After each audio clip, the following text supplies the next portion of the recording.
नमस्कार, मेरा नाम कुमार शिवम है और आप लोग खबर बाइट देखना शुरू कर चुके हैं। बीते दिन जो है राहुल गांधी जी अमेरिका जाते हैं। अमेरिका में कुछ इस तरीके के बयान दे जाते हैं जिसका जो है चर्चा पूरे भारत में होने लगता है। सिख समुदाय को लेकर के जो है वो बयान होता है। स्वागत है सर। ये बहुत बहुत धन्यवाद सर। जिस तरीके से राहुल गांधी जी अमेरिका जाते हैं, सिख समुदाय पर कुछ इस तरीके के टिप्पणी कर देते हैं। वो कहते हैं कि भारत में जो है सिखों को आजादी नहीं है। कैसे देखते हैं इस सबको आप? देखिए, राहुल गांधी जी की यही कमी है। अच्छा। वो देश के नेता प्रतिपक्ष हैं। अब उन्हें धीर होना चाहिए, गंभीर होना चाहिए, विषय की जानकारी होनी चाहिए। वो देश के सेकंड नंबर के प्राइम मिनिस्टर की तरह ट्रीट होते हैं नेता प्रतिपक्ष हमारे यहाँ। अच्छा। बहुत जिम्मेदार पद होता है, बहुत जिम्मेदारी के साथ निभाया जाता है। लेकिन वो गंभीर, वो उनको पता क्या लगता है, उन्होंने लगता है कि मैं अमेरिका में बोल रहा हूं तो कोई मुझे भारत में सुन ही नहीं रहा। मेरा कहना है अमेरिका से ज्यादा तुम्हें भारत में ही लोग सुन रहे हैं। अमेरिका में कोई ना सुने। अच्छा। हाँ, भारत के ही लोग सुन रहे होते हैं आपको कि अमेरिका में। और उस समय में और सजग होना चाहिए। जब आप विदेश की धरती पर जाते हैं तो सिर्फ और सिर्फ भारत की तारीफ करो। होता क्या है, ये मोदी जी का विरोध करते करते, अच्छा, जैसे इनका उद्देश्य है, जैसे पहले थे महात्मा गांधी ने 3 बंदर रखे। बुरा मत बोलो, बुरा मत देखो, बुरा मत सुनो। अच्छा। अब ये राहुल जी मोदी जी की बुराई करते करते भारत सरकार की बुराई करने लगते हैं, भारत की बुराई करने लगते हैं। ये कहते हैं अच्छा मत बोलो, अच्छा मत देखो, अच्छा मत सुनो। भारत के बारे में ना अच्छा सुनो, ना अच्छा बोलो, ना अच्छा देखो। ये भाव है इन्होंने वहां। देखिए, आप अमेरिका की धरती पे चलो, नमक पानी अन्न प्रदान अमेरिका का खा रहे हैं तो थोड़ी अमेरिका की तारीफ कर दो बस। अब आप धरती अमेरिका की और अमेरिका का दुर्विरोधी चाइना, उसकी चाइना की तारीफ कर रहे हो। चाइना की रोजगार पॉलिसी की तारीफ कहां हो रही है? अमेरिका में। करने वाला कौन? भारत का प्रतिपक्ष का नेता। बिल्कुल। अमेरिका भी नाराज हो गया। अमेरिका की भी झंड हो गई और भारत की भी झंड हो गई, इंडी गठबंधन की भी झंड हो गई, कांग्रेस की भी परेशानी हो गई, जनता की भी परेशानी हो गई। 2-2 सीटों से उन्हें जिताया। झूठा वादा थोड़ी ना करते हैं। झूठा क्या झूठा? क्या चाइना आज दुनिया में भारत की सबसे अधिक आबादी है। अच्छा। चाइना ने हमें कोरोना दिया। चाइना के नकली माल को क्या लोग कहते हैं? जब आप एक चीज लेके आए और अगले दिन ये खराब हो गया, दुकानदार क्या कहता है? साहब मैंने कहा था ना चाइना है, चाइना माल है, इसका भरोसा नहीं है। मेरी चाइना है, ये तो टिकाऊ नहीं है। पुलझड़ी। एक बार पहले आप दिवाली पे देखते थे, अब दिवाली आएगी तो आपने भी देखा। मैंने तो बचपन में, तुम तो बहुत छोटे हो, मैंने बचपन में खुद बल्ब लेके, डोरी लेके लड़ियां बनाई दिवाली के लिए। अच्छा। और पूरा घर में सजा देता था। 9th 10th में पढ़ता था, 8th में, और मेरी जिम्मेदारी होती थी दिवाली पे पूरा घर सजाना और 10 दिन तक लड़ी को संभाल के रखना। हम फिर उसे उतार के रख लेते थे अगले साल के लिए। थोड़े बहुत तार वार देखे और लगा दिए, वो इस क्रम चलता रहा। आज चाइना की लड़ी एक बार लगती है, पूरे 10 दिन तक नहीं होती, भैया दूज तक भी नहीं होती और वो बेकार हो जाती। तो मेड इन चाइना टिकाऊ नहीं है। तो जो टिकाऊ नहीं है तो उसका व्यवहार कैसे टिकाऊ हो जाएगा? क्या राहुल गांधी जी ने, हमारे नेता प्रतिपक्ष हैं, आदरणीय हैं, माननीय हैं बहुत, क्या अमेरिका की धरती पर चाइना की तारीफ करके हमारे देश के डोकलाम सीमा पर शहीद होते सैनिकों का अपमान नहीं किया? अच्छा। क्या यह अपमान अरुणाचल, मेघालय, मणिपुर, आसाम, गुवाहाटी के लोगों का नहीं है जो आज भी चाइना के आतंक को, दंश को झेल रहे हैं? अपमान है हमारे देश की थल सेना, जल सेना, वायु सेना का अपमान है जो डोकलाम पर शहीद होकर आते हैं। हमारे देश के उन शहीदों का अपमान है जिन्होंने शहादत की है चाइना से हमारी सीमा को सुरक्षित करने का। हमारे देश की सरकार का अपमान है, भारत माता का अपमान है जो उन्होंने अमेरिका की धरती पर जाके चाइना की तारीफ करके वहां की है। सर, भारत में 50% ओबीसी का अपमान है तो उसको नहीं देखते हैं आप। ओबीसी का कहां अपमान आ गया? अभी तो अपमान भारत का हो रहा था। भारत में है, जब भारत का मान है तब ओबीसी भी है, तब एससी भी है, तब एसटी भी है, तब दलित भी है, तब सबल भी है, तब जाति है, तब देश है, तब प्रदेश है, तब है। पहले भारत का सम्मान बनाना पड़ेगा, पहले भारत की मर्यादा बनानी पड़ेगी, पहले भारत की गरिमा करनी पड़ेगी। लेकिन उन्होंने चाइना की तारीफ की, हमारा दिल जल गया। मैं बहुत सम्मान करता हूं राहुल गांधी जी का, भगवान से प्रार्थना करता हूं बच्चे की शादी हो जाए, बंदे की शादी हो जाए, 54-55 साल का होने जा रहा है, सीनियर सिटीजन हो जाएगा, फिर कब शादी होगी, कब कांग्रेस का आगे वंश बहुत चलेगा। सारे लोग युवा नेता के रूप में देखते हैं। अरे बाबा, युवा नेता ही रहेंगे, सीनियर सिटीजन हो जाएंगे, शादी होगी नहीं। प्रजनन की भी एक क्षमता होती है ना, बच्चे भी तो जन्म लेना चाहिए आगे, तभी तो वंश चलेगा आगे। फिर तो खत्म ही हो जाएगा, फिर तो कांग्रेस का फिर क्या रहेगा। तो इसलिए मैं तो भगवान से प्रार्थना करता हूं और मैं उनके लिए, लेकिन ये वहां जाके गलत कर दिया। दूसरी बात उन्होंने क्या गलत की, उन्होंने कहा भारत में राष्ट्रीय स्वयंसेवक संघ बिल्कुल महिलाओं को किचन तक रखना चाहता है। अरे बाबा रे बाबा, तुम्हारी अभी पत्नी आई नहीं, माँ बुजुर्ग है, खुद खाना बना नहीं पाती। जब अवसर था बनाने का तब वो सत्ता के उस चरम सीमा पर थी, तब किचन जा नहीं पाई। इंदिरा जी से पूछते, किचन गई हैं। कमला नेहरू से पूछते, जिसे उनसे वो किचन गई हैं। किचन महिला के लिए बहुत महत्वपूर्ण विषय होता है। किचन के बिना नारी पूर्ण नहीं होती है। जब बहू आती है पहले दिन मुंह दिखाई होती है, दूसरे दिन उससे भोजन बनवाया जाता है। वो खीर बनाए, कुछ भी बनाए, अच्छी चीज बनाती है, हाथ लगवाया जाता है।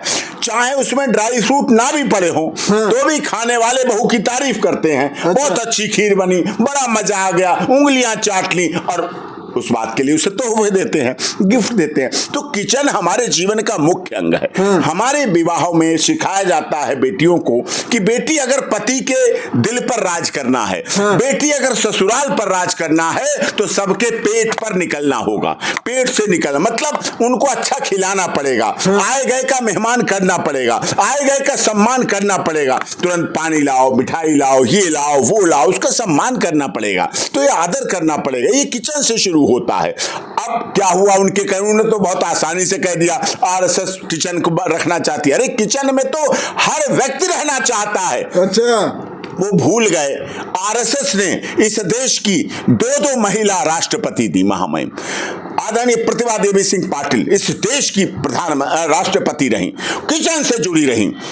आदरणीय महामहिम द्रौपदी मुर्मू जी वर्तमान में राष्ट्रपति, किचन से जुड़ी रही और देश की मां। आदिवासी समाज रहा हो, चाहे हमारा कोई और समाज रहा हो, राष्ट्रपति रहे हैं सर्वोच्च पद पर। इस देश ने कितने महामहिम गवर्नर दी महिलाओं को, कितनी केंद्रीय मंत्री दी, कितनी justice supreme court, high court में मिले, सर्वोच्च पद पर। आज हमारे देश की महिला एयर सर्विसेज में दुनिया में सबसे ज्यादा है। आज हमारे देश की महिला इसरो पे काम कर रही है, चंद्रयान 3 सफलता करती है, आदित्यवन सूर्य की सफलता में काम करती है। हमारे देश की महिलाएं जल सेना, थल सेना, वायु सेना, चिकित्सा के क्षेत्र, मीडिया के क्षेत्र, पत्रकारिता के क्षेत्र, हीरोइंस के क्षेत्र, बिजनेस के क्षेत्र, इंडस्ट्रियल के क्षेत्र, पुलिस के क्षेत्र, सभी सर्विसेज में हैं। और इसीलिए हमारे देश के माननीय प्रधानमंत्री मोदी जी ने 30% आरक्षण महिलाओं को दिया। बंदा नहीं बोला वहां जाके कि हमारी भारत सरकार, हमारे देश की सरकार जिसमें हम नेता हैं, 30% आरक्षण महिलाओं को हमने दिया है। हम महिलाओं का सम्मान बढ़ाते हैं। हमारे भारत में सीता, सावित्री, गार्गी, अपाला, अनुसुईया, रजिया, सुल्ताना ने काम किया है हमारे देश में। तो हमारे देश में आज भी महिलाओं का राज है, महिलाओं का शासन है और महिलाओं को सबसे अधिक मातृ देवो भव कहा जाता है। माताओं का सम्मान है, बहन बेटियों का सम्मान है, हमारे देश में सबसे अधिक सम्मान है और महिलाएं भी पूरा सम्मान रखती हैं। अच्छा भी है। अब कुछ महिलाएं क्या कहने लगी अपनी सास, ससुर, पति से कि साहब हम किचन में नहीं जाएंगे। मैं बेटी क्यों नहीं जाओगी? राहुल गांधी जी ने कहा किचन में जाने का मतलब कुछ बहुत बैकवर्ड माना है, किचन में जाना पिछड़ा माना है, किचन में जाना शिक्षा के रहित माना है, किचन में जाना बहुत गलत माना है, एक थोड़ा छोटा बना दिया किचन में जाना। अरे किचन को महत्व बताइए। आदमी दिन भर झूठ बोलता है, सच बोलता है, पैदल रहता है, भूखा रहता है, बासा खाता है, ताजा खाता है, सब कुछ करता है। किस लिए? किचन सही रहे, अपने बच्चे सही खा पी सके, उनके लिए काम कर सके, सब कुछ उनके लिए करता है। तो ये भावना होनी चाहिए, उनमें नहीं है। इस बात से बहुत मन दुखी हुआ। राहुल गांधी, एक सवाल है, राहुल गांधी जी कहते हैं कि भारत में जो है निष्पक्षता से चुनाव नहीं होता है। उन्होंने कहा निष्पक्ष चुनाव नहीं है, निर्धारित चुनाव है। मतलब डिसाइडेड हो जाता है। साहब आपको 2 जगह से लोकसभा जीत हुई है, वो भी वायनाड से, अमेरिका में वायनाड से और अमेठी, दोनों जगह से आपको जिताया गया। क्या वो निष्पक्ष नहीं था? अच्छा, क्या वो चुनाव निष्पक्ष नहीं था? आप 2 जगह से जीते हैं। आप नेता प्रतिपक्ष किसके हैं? चुनाव जीतने वालों के ही तो हैं। उन्होंने तो आपको बनाया, और वही व्यक्ति कह दे निष्पक्ष नहीं हुआ तो इसका मतलब आप पद पर गलत हैं, आप इल्लीगल पद पर बैठे, आप गैर कानूनी पद पर बैठे, आप बेईमानी से बैठे। इसका मतलब आपको इस्तीफा दे देना चाहिए। आपको सारे सांसदों को इस्तीफा दे देना चाहिए कि निष्पक्ष चुनाव नहीं हुआ और मैं बिना निष्पक्ष के नहीं बैठ सकता, मैं नहीं संसद की सुविधाएं लूंगा, मैं नहीं लोकसभा सदस्य लिखूंगा, मैं नहीं जाऊंगा, मैं नहीं लोकसभा में जाऊंगा, मैं कुछ नहीं करूंगा। चुनाव निष्पक्ष नहीं है, बेईमानी हुई है, इलेक्शन कमीशन ऑफ इंडिया भ्रष्ट है, हटा दो, बंद कर दो, छोड़ दो, कहना चाहिए था। लेकिन साहब नहीं, नेता प्रतिपक्ष की सुविधाएं। क्या चाइना उनकी यात्राओं को स्पॉन्सर कर रही है? भारत स्पॉन्सर कर रहा है। भारत सरकार का पैसा लगता है, हमारा आपका पैसा लगता है, हमारे आपके। और एक बात उन्होंने कही, सिख समाज भारत में उनके पाग पर, पाग पर और आजाद नहीं है। ये धार्मिकता का गलत उपयोग है। देखिए, इस देश ने इंदिरा गांधी के 84 के दंगे देखे हैं। सिखों ने क्या क्या अपना नहीं खोया, आज भी वो जख्म नहीं भरे हैं। सुल्तानपुरी, मंगोलपुरी, नांगलोई के वो नाले जहां सिखों को काट कर डाल दिया गया, खून की नदी की तरह बहे थे। ये आपको अगर पढ़ना है, कौमी पत्रिका राष्ट्रीय अखबार है, कौमी सिख टाइम्स अखबार है। अच्छा। और उसको आप देखेंगे, आप उसको पढ़ेंगे तो आपको इस बात को पता चलेगा किस तरह से सिख समाज की लड़ाई को कौमी पत्रिका ने लड़ा है, सिख टाइम्स ने लड़ा है। और ये एक ऐसी लड़ाई थी, एक ऐसा 84 का दंगों का समय था कि माननीय सर्वोच्च न्यायालय में भी कई दिनों तक ताला पड़ा रहा। माननीय सर्वोच्च न्यायालय जो कभी बंद नहीं होता है, उसमें ताला पड़ा रहा। इतने बीभत्स 84 के दंगे, इतने भयंकर थे 84 के दंगे। ये एक इतनी बड़ी समस्या थी, एक इतनी बड़ी त्रासदी थी, जिस बात को इस देश के सिखों ने छेड़ा।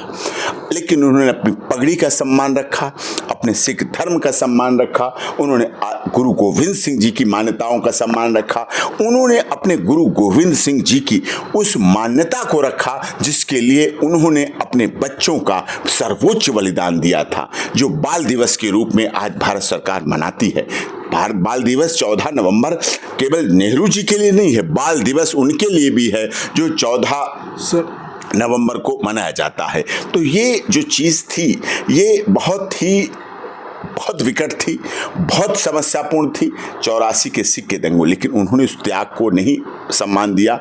इंदिरा जी की हत्या के संबंध में पूरे देश ने उसको उस तरह से लिया, प्रतिकार के रूप में। फिर से सिख समाज खड़ा होना हुआ, फिर से सिख समाज ने अपनी सांस लेना शुरू की, फिर से आगे बढ़ने का काम किया। सिख समाज दुनिया का इकलौता ऐसा समाज है जो सेवा, जन सेवा, धार्मिक सेवा, आम आदमी की सेवा, बिना किसी जाति, धर्म, क्षेत्र, भाषा, संप्रदाय को देखे हुए, बिना किसी इस तरह का परिवर्तन किए हुए आपको देखना है तो जो मैंने बताया ना, कौमी पत्रिका और सिख टाइम्स, उसके एडिटर इन चीफ हैं गुरचरण सिंह बब्बर। अच्छा। गुरचरण सिंह बब्बर जी से कभी आप पूछिएगा, आदरणीय गुरचरण सिंह बब्बर साहब ने, और पूरा देश जानता है बब्बर साहब को, पूरी दुनिया जानती है बब्बर साहब को, चाहे वीपी सिंह प्रधानमंत्री रहे, चाहे नरसिम्हा राव जी प्रधानमंत्री रहे, चाहे इंद्र कुमार गुजराल जी प्रधानमंत्री रहे, चाहे आदरणीय ज्ञानी जैल सिंह राष्ट्रपति रहे, चाहे नरसिम्हा राव प्रधानमंत्री रहे, चाहे इंदिरा गांधी प्रधानमंत्री थी, और उसके बाद जो राजीव गांधी प्रधानमंत्री हुए, और सभी लोग नाम से, चेहरे से और काम से पहचानते हैं हमारे आदरणीय गुरचरण सिंह बब्बर साहब को। तो लोग उन्होंने किया, और सिख समाज आज भी उस पर अटल है। सिख समाज अपनी जून के महीने में प्याऊ लगाता है, किसी धर्म को पूछ के पानी नहीं पिलाता है। अच्छा। मीठा शरबत नहीं पिलाता है, मीठा पानी नहीं पिलाता है। सब धर्म को जो आ रहा गर्मी में उसके लिए सेवा करता है, और हर गुरुद्वारे में सेवा भाव के साथ भोजन खिलाया जाता है, सब किया जाता है। आपको बांग्लादेश की घटना याद करा रहा हूँ, सिख समाज की बात। बांग्लादेश के सिख गुरुद्वारों ने, जब बांग्लादेश बना था तब वहां लोगों को भोजन देने का काम किया था। गुदरी जी का गुरुद्वारा हरिद्वार हो, और देश भर में बहुत गुरुद्वारे हैं। देश की एकता अखंडता के लिए सबसे अधिक सर्वोच्च बलिदान भी देने वाली सिख रेजिमेंट है इस देश में। सिख रेजिमेंट लगातार इस पर काम करती है और अपने देश की मान सम्मान और भावना के लिए करती है। लेकिन लोग जानते हैं, सभी लोग, इसलिए बब्बर साहब को भी जानते हैं, सिख टाइम्स को भी जानते हैं, कौमी पत्रिका जी को भी जानते हैं, और ऐसे व्यक्ति ने राहुल गांधी जी ने उन राजीव गांधी जी की आत्मा को भी ठेस पहुंचाई, इंदिरा जी की भावना को भी ठेस पहुंचाई, जिन इंदिरा जी ने कहा था कि मेरे देश का खून का एक एक कतरा इस देश को मजबूती देगा। लेकिन राजीव गांधी जी ने उस पर बहुत अमल किया, लेकिन उसके बाद जो सिखों के साथ राइट्स हुए, आज भी उनके जख्म भरे नहीं हैं, आज भी उनकी जरूरतें थी पूरी नहीं हुई। क्या क्या नहीं उनके साथ हुआ, क्या क्या नहीं उनके धर्म के साथ हुआ। तो ये बहुत गंभीर बात है और इस पर अवश्य जनता को सोचना चाहिए और राहुल गांधी जी को भारत आने पर माफ़ी मांगनी चाहिए हमारे देश के सिख समाज से, महिलाओं से और उन शहीदों से माफ़ी मांगनी चाहिए जो डोकलाम की सीमा पर शहीद होते हैं, शहादत देते हैं, और उनके माता पिताओं का सम्मान में इस बात को सोचना चाहिए। ठीक है सर, बहुत बहुत धन्यवाद। तो जिस तरीके से आप लोगों ने देखा, बीते दिन राहुल गांधी जी अमेरिका जाते हैं, वहां पर कुछ इस तरीके के वक्तव्य बोल जाते हैं, जिसके बाद से जो उनका चर्चा पूरे भारत में होने लगता था। उस पर जो सुप्रीम कोर्ट के वरिष्ठ वकील डॉक्टर AP सिंह सर थे, वो अपना बात रखे। फिलहाल इस वीडियो के बारे में आप लोगों का प्रतिक्रिया क्या है, नीचे कमेंट में जरूर लिखिए। मिलते हैं किसी अन्य खास खबरों के साथ, तब तक के लिए जय हिंद। चलिए।